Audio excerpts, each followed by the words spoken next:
તો બનાસકાંઠાના સરહદી વિસ્તાર પર આવેલા બીએસએફ પોસ્ટ સુઈગામ ખાતે 3 દિવસીય બૂટ કેમ્પનો પ્રારંભ થયો છે। આ બૂટ કેમ્પમાં સરકારી આઈટીઆઈ કોલેજ દાંતીવાડાના 20 વિદ્યાર્થીઓ ભાગ લઈ રહ્યા છે। બૂટ કેમ્પની શરૂઆત બીએસએફના ઇતિહાસ, તેની ભૂમિકા અને કાર્યો વિશે વિસ્તૃત માહિતી સાથે કરવામાં આવી હતી। ત્યારબાદ સેનાના શસ્ત્રોનું એક આકર્ષક પ્રદર્શન પણ યોજવામાં આવ્યું હતું।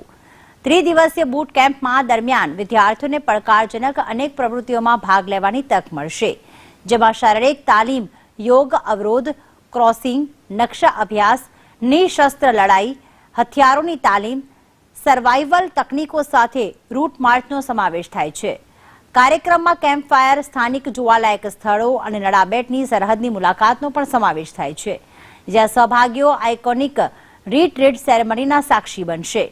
ગુજરાત ટુરિઝમના સહયોગથી ભારત સરકારના વાઇબ્રન્ટ વિલેજ પ્રોગ્રામ હેઠળ આ બૂટ કેમ્પનું આયોજન કરવામાં આવી રહ્યું છે।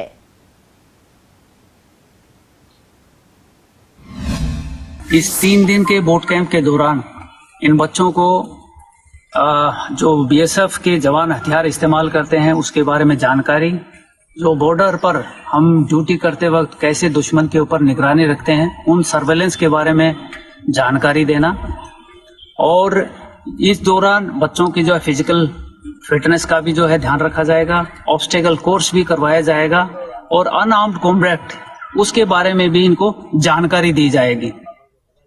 एक दिन इनका हम बॉर्डर के ऊपर में भी ले जाएंगे और इंटरनेशनल बॉर्डर कैसा होता है और उसके ऊपर में हमारे जवान दिन के समय में कैसे ड्यूटी देते हैं, रात के समय में कैसे ड्यूटी देते हैं, उसके बारे में एक जानकारी इनको दी जाएगी।